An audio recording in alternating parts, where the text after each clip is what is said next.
Saint Catherine. Movie की शुरुआत में हम एक अंधेरी टनल देखते हैं जो कि जमीन के नीचे है। वहाँ पर टेड नामी फादर आता है। यूँ लगता है जैसे वो कोई रिचुअल परफॉर्म कर रहा है। रिचुअल के दौरान ही उसे लगता है कि जैसे कोई हुर्रा रहा है। ये हुर्राने की आवाज किसी डीमन की थी जिसे देखकर फादर चौंक जाते हैं। इसी के साथ सीन बदलता है एक चर्च इंस्टीट्यूट की तरफ, जहाँ पर एक सिस्टर किसी लड़की पर रिचुअल कर रही है। उस लड़की की आंखों को कवर करके यानी उसकी आंखों पर पट्टी पहनाकर उसे किसी कमरे में ले जाया जाता है। वो लड़की वहाँ मौजूद एक शीशे को उठाती है, जिसके बाद उसे कुछ हेलुसिनेशंस आते हैं। ये मंजर इस मूवी की पहली कहानी से जुड़ा है। उस लड़की के विजन में हम दो औरतों को देखते हैं, एक बूढ़ी और एक जवान। वो दोनों साथ अंधेरे कमरे में टीवी पर कोई मूवी देख रहे होते हैं। दिखाया कुछ यूँ जाता है कि वो बूढ़ी औरत इस जवान लड़की की माँ को बहुत अच्छे से जानती है। वो औरत जो कि अब इस दुनिया में नहीं है। ये दोनों लेडीज एक साथ बैठी होती हैं। तभी उस जवान लड़की को लगता है कि जैसे उसे कोई देख रहा है। वो काफी घबरा जाती है। पास बैठी बूढ़ी औरत उसे समझाती है कि परेशान मत हो, ये जो तुम महसूस कर रही हो ये सिर्फ तुम्हारे दिमाग में है, हकीकत से इसका कोई लेना देना नहीं। मेरे साथ भी ऐसा ही होता था जब मैं तुम्हारी उम्र की थी और उस वक्त मुझे तुम्हारी माँ ने संभाला था। साथ ही वो बूढ़ी औरत उस जवान बच्ची को ये भी बताती है कि मैंने एक किताब पढ़ रखी है और उसका कॉन्टेक्स्ट मैं तुम्हें समझाती हूँ। तुमने महसूस किया होगा कि जैसा तुम सोचती हो तुम्हारे आसपास की दुनिया भी तुम्हें वैसी ही लगने लगती है, और इसका मतलब ये हो सकता है कि जैसे हर इंसान के साथ एक फरिश्ता होता है, एक एंजल होता है, इसी तरह हर इंसान के साथ एक डीमन भी होता है। अगर इंसान हर वक्त नेगेटिव सोचता रहे तो उसका डीमन मजबूत होता जाता है, इतना मजबूत कि अगर तुम हर वक्त उदासी में रहोगी तो वो तुम पर हावी हो जाएगा। तो बेहतर है कि तुम अपनी सोच को खुद पर हावी मत होने दो और खुश रहो। लेकिन अगर तुम इसमें नाकाम हो जाओ और वो डीमन तुम पर हावी हो जाए, जैसा कि अब मैं तुम्हारी हालत में देख पा रही हूँ, तो इसके लिए मैं तुम्हें एक रिचुअल बताती हूँ। तुम्हारी माँ इन रिचुअल्स पे यकीन नहीं करती थी, लेकिन मैं करती हूँ, क्योंकि इसके बाद से मैं बिल्कुल ठीक हो गई थी। अब वो ओल्ड लेडी उसे रिचुअल करने का तरीका बताती है। पहले तरीके में आता है स्पेल्स यानी जादू मंत्र के थ्रू वो रिचुअल करना। दूसरा है मैनिफेस्टेशन। तीसरा तरीका हमसे हिडन रखा जाता है। चौथा तरीका होता है रेवलेशन। फिर होता है वो रिचुअल स्टार्ट। उस जवान लड़की के हाथ में एक शीशा पकड़ाया जाता है। जैसे ही वो कुछ स्पेल्स बोलती है तो उसे शीशे में एक डीमन दिखाई देता है। वो चौंक जाती है, डर कर शीशे को फेंकती है। तभी उसके सामने उसकी मरी हुई माँ आ जाती है। ये आखिर हो कैसे गया, उसे कुछ समझ नहीं आ रहा था। उसकी माँ उसके कान में कहती है, मेरी बेटी अब तुम आजाद हो। लेकिन साथ ही उसकी माँ वापस उसी बूढ़ी औरत में बदल जाती है। वो बूढ़ी औरत उस जवान लड़की के पेट में स्टैब करती है। वो लड़की वहीं बेहोश हो जाती है और जब उसे होश आता है तो वो फौरन से अपने पेट को देखती है। चाकू का निशान अभी भी वहीं था, लेकिन उसमें से कोई खून नहीं आ रहा था। ये जवान लड़की अब अपने हाथ में हैमर उठाती है, क्योंकि वो बहुत डर चुकी थी। वो नीचे लाउंज में जाती है और देखती है कि बूढ़ी औरत वहीं बैठी टीवी देख रही है। ये उसके लिए काफी चौंका देने वाली बात थी। जब वो जाकर उस बूढ़ी औरत से बात करने की कोशिश करती है तो वो नोटिस करती है कि वो बूढ़ी औरत वहीं पर स्टिल बैठी हुई है, न किसी बात का जवाब दे रही है और न हिल रही है। तभी उस जवान लड़की को एहसास होता है कि मैं तो किसी और दुनिया में फंस चुकी हूँ और जरूर यहाँ कुछ न कुछ गलत हो रहा है। तभी यहाँ पर सीन थोड़ा सा अनफोल्ड होता है और हमें दिखता है कि उस बूढ़ी औरत ने जानबूझकर उस जवान लड़की से ऑफरिंग रिचुअल करवाया था, जिसके बाद ये जवान लड़की बहुत मुश्किल में फंसने वाली थी। इसी के साथ उस जवान लड़की को खून की उल्टी आती है। ये देखकर वो घबराकर चिल्लाने लगती है कि ये मेरे साथ हो क्या रहा है। ये जवान लड़की उस बुरी औरत के हाथों धोखा खा चुकी थी। वापसी का भी कोई रास्ता नहीं था, क्योंकि अब ये डीमंस के हवाले थी। इस जवान लड़की का नाम हमें सारा बताया गया है। नेक्स्ट सीन में हम चर्च इंस्टीट्यूट को देखते हैं। वहाँ हमें दिखाया जाता है कि एक सिस्टर से डिटेक्टिव बात कर रहे हैं किसी ऑर्फन लड़की के बारे में, जिसे फादर ने किडनैप कर रखा था, और इस लड़की पर वो बहुत अजीब अजीब तरह के रिचुअल्स भी करता था। डिटेक्टिव सिस्टर से कहता है कि अब हमें इस लड़की की हिफाजत करनी है, क्योंकि जो इस पर हुआ ये डिजर्व नहीं करती थी। ये कहकर डिटेक्टिव तो चला जाता है। इसके बाद सिस्टर उस ऑर्फन लड़की को उसके कमरे तक लेकर आती है। अब से वो ऑर्फन लड़की यहीं पर रहने वाली थी। कुछ ही देर गुजरने के बाद हमें दिखाया जाता है कि उस अजीब लड़की को फ्लैशबैक्स आ रहे हैं उसी अंडरग्राउंड टनल के, जहाँ से उसे डिटेक्टिव ने छुड़वाया था। वो देखती है कि उसके साथ कोई डीमन भी था और अब ऐसा लग रहा था कि वही डीमन उसके अंदर आ चुका है। अगले रोज सिस्टर उस ऑफर लड़की के पास आती है और उसे कहती है, मेरे बच्चे तुम फिक्र नहीं करो, तुम्हारे जितने भी ट्रॉमास हैं या तुम्हारे जहन पर जितने भी बुरे असरात हैं, हम सब मिलकर उन्हें खत्म करेंगे। इसके बाद वो उसे रिचुअल के लिए ले जाती हैं और उसकी आंखों पर पट्टी बांध देती हैं। पता चलता है ये उसी सीन से कनेक्ट करता है जो कि हमने शुरू में देखा, और हमने वो कमरा भी देखा जहाँ पर सैटर्न से जुड़ी कुछ चीजें पड़ी होती हैं। हर चीज किसी न किसी एंटिटी से जुड़ी होती है। यानी ये ऑर्फन लड़की जिस भी चीज को हाथ लगाएगी हमें उसी एंटिटी से या उसी इंसान से जुड़ी हुई कहानी दिखाई जाएगी। यानी उसको वही विजन आएगा जो कि हमें मूवी में देखने को मिलेगा। जब इस ऑर्फन लड़की ने शीशा उठाया था, इस रूम में जितने भी ऑब्जेक्ट्स थे उन्हें टोटम कहा जाता है। इन ऑब्जेक्ट से जुड़ा हुआ डीमन अगर अपने टोटम को पा ले तो या तो वो आजाद हो सकता है या और भी पावरफुल हो सकता है। तो इस चर्च इंस्टीट्यूट में स्टूडेंट्स को इन ऑब्जेक्ट्स के पास ले जाया जाता है ताकि वो इन ऑब्जेक्ट्स को विजिट करें और हर ऑब्जेक्ट की अलग हिस्ट्री जान सकें एक विजन की सूरत में। अब आते हैं मूवी के सीन की तरफ, जहां हम उस ऑर्फन लड़की को उसे रूम में एक गॉड टोटम उठाते हुए देखते हैं। उससे ऐसा इसलिए करवाया जा रहा था ताकि उसके अंदर मौजूद एंटिटी या डीमन को निकाला जा सके, और ये भी वजह थी कि हर टोटम की हिस्ट्री को उसके थ्रू जाना जा सके। जैसे ही वो नए ऑब्जेक्ट को हाथ लगाती है उसके सामने एक विजन आता है। इस सीन में हम देखते हैं एक प्रेग्नेंट लेडी को, वो बहुत बुरी हालत में है, उसका खून भी बह रहा है, लेकिन अफसोस की बात यह कि वो पेट से बंधी हुई है और उसे बांधने वाला कोई और नहीं, उसका हस्बैंड ही है।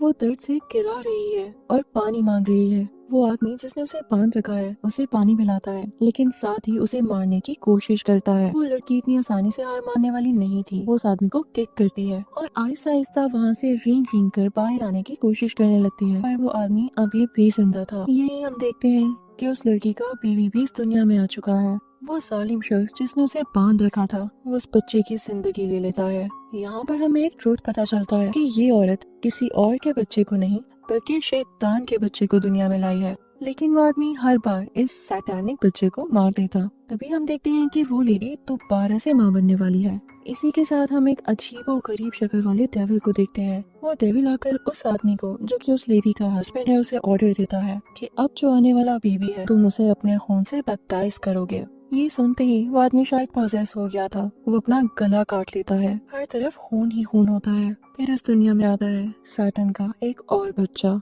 जिसका नाम वो रखता है 666। यानी इस बच्चे से पहले 656 बच्चे और आ चुके थे जिन्हें उस आदमी ने जीने नहीं दिया था। अब आखिरकार सैटन का ये बच्चा उसके हाथ में था जिसे वो फख्र से उठाता है। ये लड़की थी। इसी के साथ ये सीन खत्म होता है और इसी रूम की तरफ आता है जहाँ पे वो ऑर्फन लड़की ये विजन देख रही थी। वो काफी रोने लगती है, वो काफी डिस्टर्ब हो चुकी थी। फिर हम देखते हैं कि उस ऑर्फन लड़की को एक भयानक ख्वाब आता है जिसमें वो देखती है कि फादर उस पर अटैक करने वाला है, लेकिन तभी एक डीमन फादर पर अटैक करके उसे मार डालता है। डीमन फादर का गला इतनी जोर से दबाता है कि वो आगे से लड़ ही नहीं पाता। इसके बाद इस ऑर्फन लड़की की आंख खुल जाती है। इसके बाद सिस्टर उस ऑर्फन लड़की जिसका नाम है एली उसके पास आती है। उसका हाथ पकड़ते हुए कहती है कि मैं जान सकती हूँ कि तुम्हारे अंदर क्या चीज है, क्या तुम मुझे अपना हाथ पकड़ने दोगी। एली भी चाहती थी कि पता लग सके कि उसके अंदर कौन सी चीज रह गई है जो उसे जीने नहीं देती। वो सिस्टर का हाथ थाम लेती है। सिस्टर वहाँ पर ऑब्जर्व करती है कि इसके अंदर बहुत ही भयानक एंटिटी है। वो फौरन से घबराकर वहाँ से चली जाती है। ये सिस्टर भागकर दूसरी सिस्टर्स के पास जाती है और उनसे कहती है कि हमें एली को यहाँ पे नहीं रखना चाहिए, उसके अंदर बहुत भयानक चीज है जो हमारे लिए खतरनाक हो सकती है। लेकिन बाकी सिस्टर्स उसे कहती हैं कि नहीं, हमारा फर्ज तो ये है कि अगर हमारे इंस्टीट्यूट में कोई थका हारा आया है, कोई ऐसा इंसान जिसे हमारी जरूरत है, तो हम उससे पीछे नहीं हटेंगे, हम एली की भरपूर मदद करेंगे। उसके बाद हम देखते हैं कि एली को दोबारा से उसी रूम में भेजा जाता है कि शायद इसके अंदर मौजूद एंटिटी को सप्रेस किया जा सके। इस बार एली एक चाबी को चुनती है और इस चाबी से जो कहानी जुड़ी है वो मैं आपको सुनाती हूँ। नेक्स्ट सीन में हमें एक मुस्लिम घराना दिखाया जाता है जहाँ पर हम देखते हैं कि एक हस्बैंड और वाइफ रह रहे हैं। हस्बैंड अपनी बीवी की वजह से बहुत परेशान है क्योंकि उसे लगता है कि उसके अंदर कोई एंटिटी रह रही है और उसी को दूर करने के लिए वो एक मौलवी बुलाता है। मौलवी उससे कहता है कि मैं तुमसे कोई बहुत ज्यादा पैसे चार्ज नहीं करूंगा, ये मुनासिब सी फीस लूंगा। साथ ही वो उस लड़की के हस्बैंड को बाहर कुछ लेने के लिए भेजता है और जितनी देर वो लड़का बाहर होता है वो उसकी बीवी के पास जाता है और उसके साथ कुछ वायर्स अटैच कर देता है। ये एक ढोंगी बाबा था जो कि इस्लाम का नाम यूज करके फेक रिचुअल्स करता था। जैसे ही इस लड़की का हस्बैंड वापस आता है तो वो मौलवी अपने पाँव की मदद से उस लड़की को इलेक्ट्रिकल शॉक्स देने लगता है जिसकी वजह से वो हिलती है। मौलवी इस बात पर उसके हस्बैंड से कहता है कि देखो, मैंने तुम्हारी बीवी को जिन्नात से आजाद कर दिया। उसके बाद वो हस्बैंड किचन में चला जाता है। मौलवी उसके पीछे पीछे आता है और कहता है कि लाओ मेरे पैसे दो। तो उस लड़की का हस्बैंड उसे बोलता है कि मुझे नहीं लगता मौलवी साहब कि आपने मेरी बीवी से किसी जिन को निकाला भी है, ये लीजिए आपके पैसे। मौलवी पैसे ले लेता है। तभी वो देखता है कि उस लड़की के हस्बैंड की जेब में एक चाबी है और वो चाबी किस चीज की है ये आपको नेक्स्ट सीन में पता चलेगा। मौलवी अंदर उसकी वाइफ के रूम में जाता है जो कि बेड से बंधी हुई थी और उसके हाथों पर हैंडकफ्स थे। उसने मौलवी से मदद मांगी थी और मौलवी उसको आजाद करने के लिए गया था। तब उस लड़की का हस्बैंड भी वहाँ आ जाता है। वो मौलवी को रोकने की कोशिश करता है लेकिन मौलवी उसे समझाता है कि अपनी बीवी के साथ ये जुल्म मत करो, देखो वो कितनी कमजोर हो चुकी है। पर तभी देखते ही देखते वो लड़की अपने हस्बैंड को चाकू से स्टैब करके मार डालती है। वो मौलवी उस लड़की को वहाँ से ले जाता है। जैसे ही वो दोनों बाहर जा रहे होते हैं तो मौलवी देखता है कि उसका हस्बैंड तो बिल्कुल ठीक ठाक किचन में खड़ा कुछ काट रहा है। यहाँ पर उसका हस्बैंड बिल्कुल ठीक आवाज में बोलता है कि मौलवी साहब, आपको अल्लाह ने इस मजहब में भेजा तो, लेकिन आपने उस गॉड के साथ धोखा किया। आप ईमानदार क्यों नहीं रहे? आपने शैतान को क्यों चुना? इन दोनों में बातें हो ही रही होती है और मौलवी को अपनी किसी बात का जवाब मिल नहीं रहा होता। वो नोटिस करता है कि वो लड़की यहाँ से गायब हो चुकी है जिसे वो यहाँ से छुड़ा कर लेकर जा रहा है। वो वापस कमरे में उसे ढूंढने के लिए जाता है लेकिन बेड के ऊपर से जब शीट्स हटाता है तो ये देखकर हैरान रह जाता है कि वहाँ पर उस लड़की के बजाय उसकी अपनी बेटी थी। वो ये देखकर रोने लगता है और किड़किड़ाने लगता है कि मेरी बेटी को छोड़ दो। तभी यहाँ पर उस आदमी की वाइफ आती है और कहती है कि तुम यहाँ पर इस वजह से हो क्योंकि तुमने गॉड को धोखा दिया है। अगर तुम्हारा ईमान मजबूत होता तो क्या पता गॉड भी तुम्हारा साथ देता, पर अब नहीं। जैसे ही वो ये बोलती है मौलवी की बेटी वहाँ से गायब हो जाती है। तभी मौलवी पीछे मुड़कर देखता है तो उसे उस लड़की के हस्बैंड की लाश मिलती है, यानी वो उसी वक्त मर चुका था और जिस इंसान ने उससे बातें की उसे खुद भी नहीं पता चला कि वो आखिर था कौन। वो घबराकर बाहर जाने लगता है लेकिन कमरे से बाहर उसे कुछ नहीं दिखता सिवाय अंधेरे के। और इसी के साथ ये सीन यहीं पर ही रुक जाता है। इस सीन के बाद भी यानी इस विजन को देखने के बाद एली की तबीयत और खराब होने लगती है। उसके अंदर मौजूद एंटिटी इतनी जल्दी हार मानने वाली नहीं थी। वो एली को दोबारा से पोसेस कर लेती है। खैर देर ना करते हुए रिचुअल दोबारा स्टार्ट किया जाता है। एली को दोबारा से रूम में भेजा जाता है। इस बार वो क्रॉस उठाती है, ऐसा क्रॉस जो कि लोकेट शेप में था, गले में पहना जाने वाला। उसको पकड़ते ही एक और विजन आता है जिसमें हमें एक बहुत ही रिलीजियस घराना दिखाया जाता है जहाँ पर 3 लेडीज एक दूसरे का हाथ पकड़कर प्रे कर रही हैं एक हैप्पी लाइफ जीने के लिए। लेकिन उन्हीं में से एक औरत होती है जो कि काफी घबरा जाती है। वो अपनी मैरिड लाइफ से बिल्कुल खुश नहीं होती। उसे लगता है जैसे उसका हस्बैंड उस पर चीट कर रहा है। वहीं पर इसी सीन की एक मेन कैरेक्टर भी होती है जिसका नाम हमें एलिस बताया गया है। वो इस सब सीन के बाद और इस रिलीजियस प्रेयर को डिस्टर्ब होता देखकर वॉशरूम जाती है कि थोड़ा रिलैक्स हो सके। और जब वो वापस आती है तो जहाँ पर वो प्रेयर हो रही थी वहाँ पर कोई नहीं होता।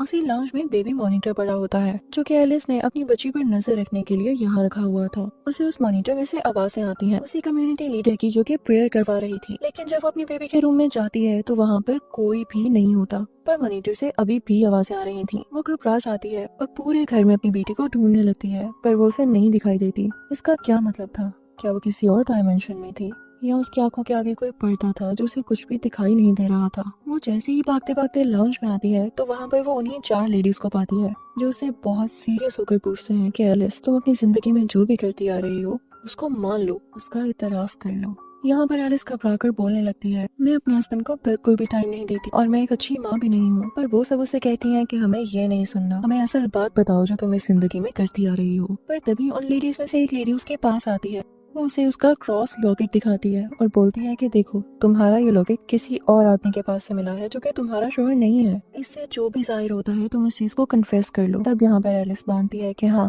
मैं अपने शोहर पर चीट कर रही हूँ। ये बात सुनकर कम्युनिटी लीडर जो कि प्रेयर को लीड कर रही थी उसे एक किताब देती है। एलिस जैसे ही वो किताब पढ़ने लगती है वो उसके हाथों से गिर जाती है। ये किताब इनफैक्ट माफी के लिए थी, अपने गुनाहों से तौबा के लिए। जब कम्युनिटी लीडर ये देखती है कि इसे तो किताब पढ़ी ही नहीं गई तो वो अपने साथ बाकी लेडीज को लेती है और एलिस को मारने लगती है। एलिस अपनी जान बचाते हुए उनके पास से उठाती है। उन्हीं लेडीज में से एक लेडी कहती है कि हमें एलिस के साथ ऐसा नहीं करना चाहिए, हमें किसी पर जुल्म नहीं करना चाहिए।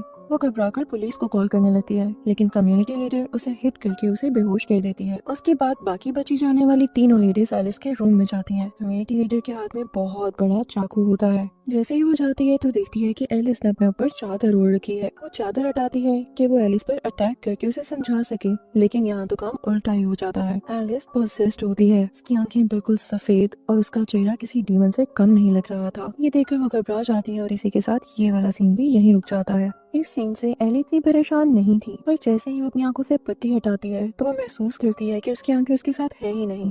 वो काफी पैनिक कर जाती है, लेकिन बाद में पता चलता है कि ये डीमन उसे सिर्फ डरा रहा था कि तुम मुझे कभी हरा नहीं पाओगी। असल में एली की आंखें उसी के पास होती हैं, कहीं नहीं जाती। उसके बाद हम उसी मेन कैरेक्टर सिस्टर को देखते हैं जो कि ये पता लगाने में जुड़ी हुई थी कि एली के अंदर कौन सी एंटिटी है। वो एक किताब पढ़ती है और उसे कुछ अंदाजा भी होने लगता है। यहाँ पर दिखाया जाता है कि जो एंटिटी या डीमन एली के अंदर है वो हेल यानी जहन्नुम का गेट कीपर है। पता चलता है कि वो डीमन किसी क्रॉस की वजह से इस दुनिया के साथ बंधा हुआ है और वो भी आजाद होना चाहता है, लेकिन वो अभी अपनी फुल पावर में नहीं है और पावरफुल होने के लिए और अपनी मर्जी चलाने के लिए उसे इस क्रॉस को तोड़ना है। और वो क्रॉस उसी रूम में मौजूद है जहाँ पर एली बार बार जाती है और बार बार रिचुअल फेल होने का भी यही पर्पस था कि एली के अंदर मौजूद जो डीमन था वो चाहता था कि एली बार बार उस रूम में जाए और उस क्रॉस का पता लगा सके।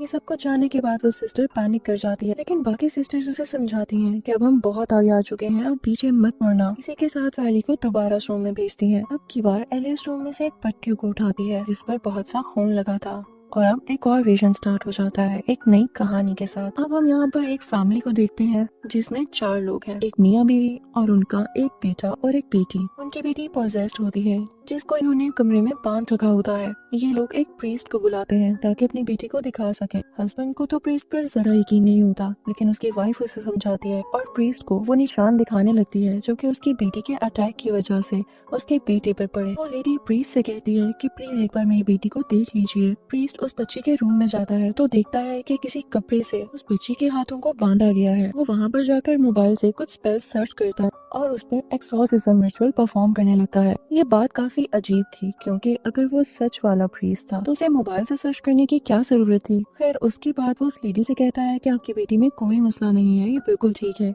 ये बिल्कुल पोसेस नहीं है। वो साथ ही उसके हाथों से पट्टी खोलता है और उसे गले से लगा लेता है। पर वो बच्ची प्रीस्ट के कान में बोलती है मुझे माफ कर देना। इसी के साथ वो सारी की सारी फैमिली डीमंस में बदल जाती है। वो प्रीस्ट को खड़े खड़े ही मार डालते हैं। उसके बाद वो लेडी नॉर्मल हो जाती है, यानी उस पोजेस बच्ची की माँ। वो उस पट्टी को उठाती है जिस पर उसकी बेटी के हाथों का खून था और बाहर कूड़े में फेंक देती है जहाँ पर और भी पट्टियां मौजूद थी। इसे पता चलता है कि कोई पहला प्रीस्ट नहीं आया था उनके घर, और भी बहुत से प्रीस्ट आए थे, लेकिन इसी की तरह के फेक प्रीस्ट जिन्हें कोई एक्सोर्सिज्म नहीं करना आता था। और शायद यही इस फेक प्रीस्ट की सजा थी। अब एली जानती थी कि उसके अंदर मौजूद डीमन क्या चाहता है। वो फौरन से उस क्रॉस को ढूंढने लग जाती है। एली में मौजूद डीमन उस क्रॉस को तोड़ने लगता है। बाहर सिस्टर्स एली का इंतजार कर रही होती हैं। सिस्टर फौरन से अंदर आती है और एली को पकड़कर लिटा देती है। सब सिस्टर्स मिलकर वो क्रॉस उठाते हैं एली की बॉडी के ऊपर, जिसकी वजह से एली की बॉडी के अंदर मौजूद जो डीमन था वो ज्यादा पावरफुल होने की बजाय सीधा जहन्नुम यानी हेल में वापस चला जाता है।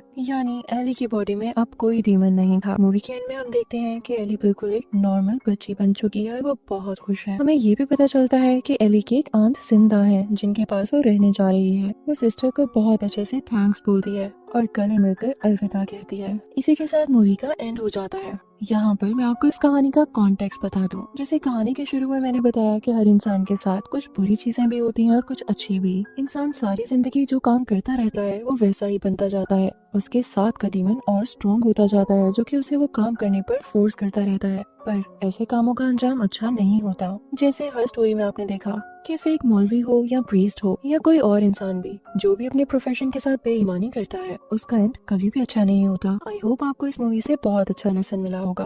तब तक अपना ख्याल रखें।